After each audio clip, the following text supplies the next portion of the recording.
करेंगे समुच्चय के बारे में, सेट्स के बारे में बात करेंगे। देखो, यदि हम इसके बारे में जानना चाहें तो हम आपको चलिए घुमाते हैं मेले की तरफ या आपको घुमाते हैं मार्केट की तरफ। आप मार्केट में जाओगे तो आप वहां से क्या लोगे? जैसे मान लीजिए आपने कपड़े के शोरूम में पहुंच गए। यदि कपड़े के शोरूम में आप पहुंच गए तो आप क्या करोगे? आप उससे कहोगे मुझे एक सेट कपड़े दिखाइए। मान लो आप जेंट्स हो तो वो आपको क्या दिखाएगा? पैंट शर्ट आप उसे मांगोगे। गर्ल्स हो तो गर्ल्स का सेट मांगोगे।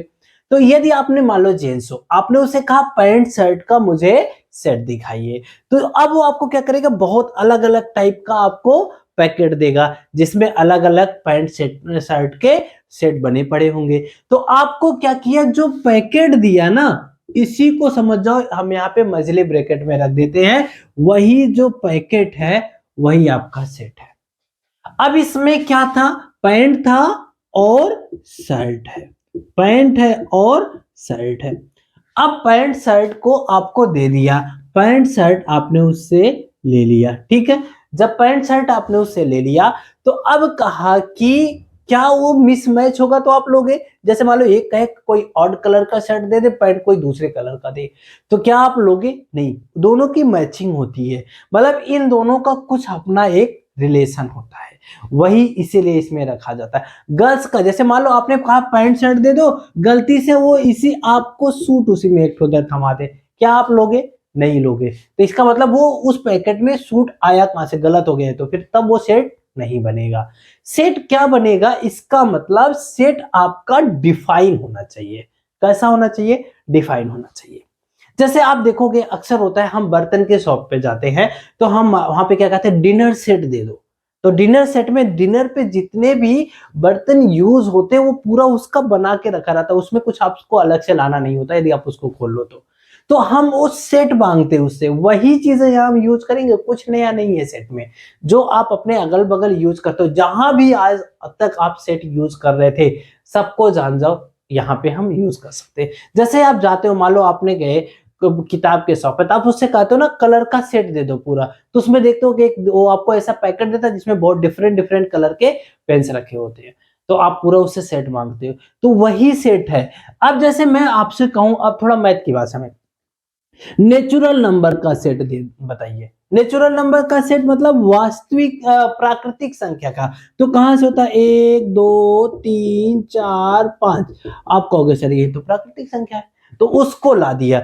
यदि मैं कहूं क्या इसमें जीरो भी ला देते यहाँ पे, तो क्या ये प्राकृतिक संख्या बनता? नहीं बनता, फिर तो ये बदल गया, तब इसको हम प्राकृतिक संख्या नहीं बोल सकते थे। मतलब जैसे ही आपने इसको जीरो लाया, ओ भैया अब आप कहोगे ये तो हमारे अकॉर्डिंग प्राकृतिक संख्या नहीं है, इसने अपना पूरा जो है बदल दिया। इसको बोलते हैं होल नंबर। कौन सा नंबर बोलते हैं? Whole number. तो चीजों को जैसे ही कुछ उसका क्वालिटी बदलेगा पूरा बदल जाएगा, क्वालिटी जो आप कहोगे वही होगा। अब इस सेट के अंदर ये जो लोग होते हैं ना, इसको एलिमेंट बोलते हैं। क्या बोलते हैं? एलिमेंट बोलते हैं। एलिमेंट क्या बोलते हैं? एलिमेंट मतलब सदस्य, उसकी क्या है? सदस्य है।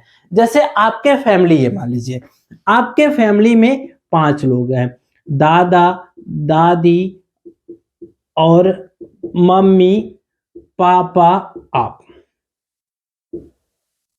मम्मी पापा और मान लीजिए आप हो, ठीक है, 5 लोग हो, तो ये पांचों क्या हो गए? उस फैमिली के सदस्य हो गए।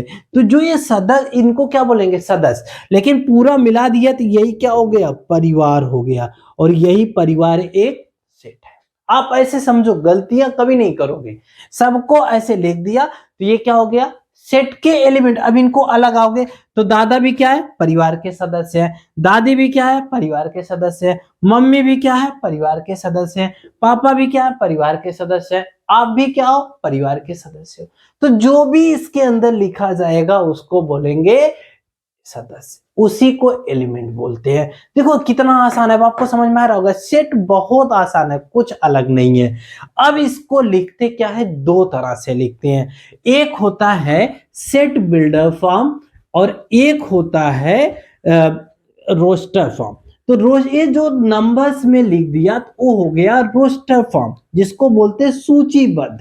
और दूसरा आ गया सारणी निर्माण विधि। क्या होता है? दो तरह से, एक होता है रोस्टर फॉर्म, जिसको बोलते हैं हम सूचीबद्ध रूप, सूचीबद्ध रूप, और एक बोलते हैं क्या? Set builder form. क्या बोलते हैं?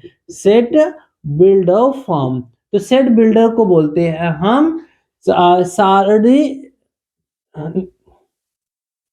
समुच्चय निर्माण विधि, समुच्चय निर्माण विधि या रूप। ठीक है, तो अब सोचो कि ये हो गया सारणी विधि या सूची रूप। जैसे मतलब समझो सारणी विधि या सूची रूप क्या हो गया?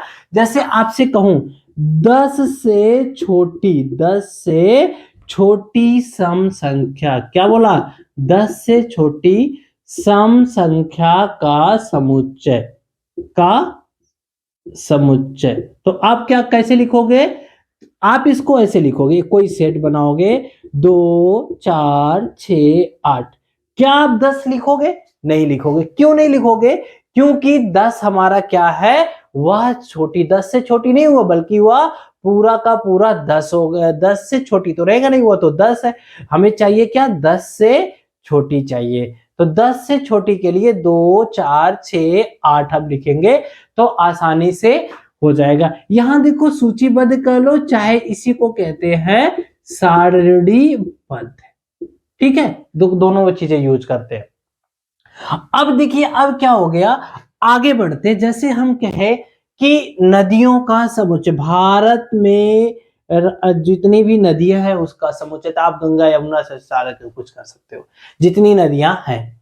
दूसरा, यदि मैं आपसे कहूं आपके क्लास में सबसे तेज बच्चा, सबसे तेज स्टूडेंट का समुच्चय, और ये तो निकालना सबसे तेज कौन है बहुत डिफिकल्ट है, जिसको हम निकाल नहीं सकते, जिसको हम बता नहीं सकते, जिसके बारे में हम खाली गेस कर सकते, कंफर्मेशन नहीं पहुंच सकते, ऐसी चीजों का समुच्चय नहीं होता, ध्यान रखना। जैसे कहा जाए भारत में 10 सबसे अच्छे मैथमेटिशियन का समुच्चय बनाइए, क्या आप बना पाओगे? अरे कितने लोगों को ढूंढोगे? एक इतनी जनसंख्या है उसमें ढूंढते फिरोगे कि कहाँ पे कौन सबसे बेस्ट है। कोई किसी मामले में अच्छा है तो कोई किसी मामले में अच्छा है। जहां पे डिसाइड नहीं किया जा सके उनका हम समुच्चय नहीं बनाते, ध्यान रखना, उनका समुच्चय नहीं बन पाता, उसको सीधे बोल देते और डिफाइन ही नहीं किया जा सकता। चीजें आई, अब तो आपको समझ में आ गया दो तरह से लिखते हैं, कौन कौन से? सेट बिल्डर और रोस्टर।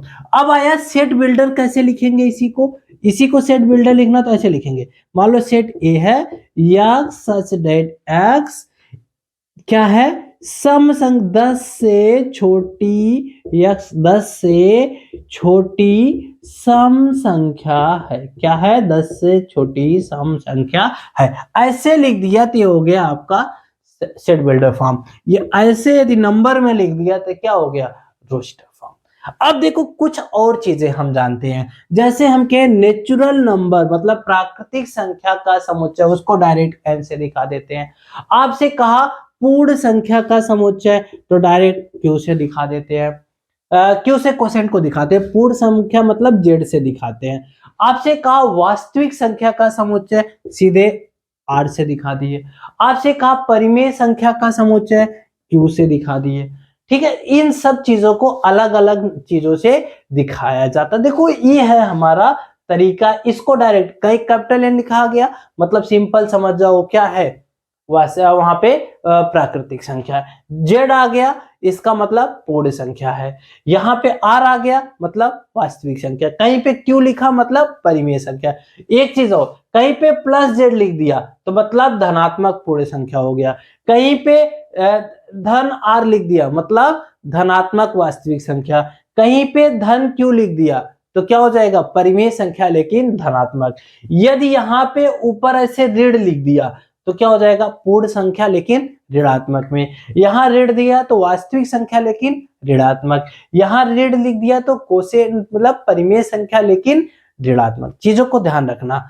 अब बात आती जो सेट को हम दिखाते हैं, देखो जिस नाम से दिखाते हैं इसको बड़े अक्षर से लिखते हैं, लेकिन जो इसके अंदर लिखते हैं ना उसको छोटे अक्षर। जैसे मैं आपसे एक इंग्लिश अल्फाबेट का समुच्चय। मान लो हमने कहा इंग्लिश अल्फाबेट को ई से दिखाया, तो यहाँ क्या लिखोगे, A B C D Z तक, लेकिन छोटे अक्षर से। तो अंदर की जो चीजें होती है उसको हम छोटे अक्षर से लिखते हैं, और जो सेट होता है उसको हम बड़े अक्षर से दिखाते हैं।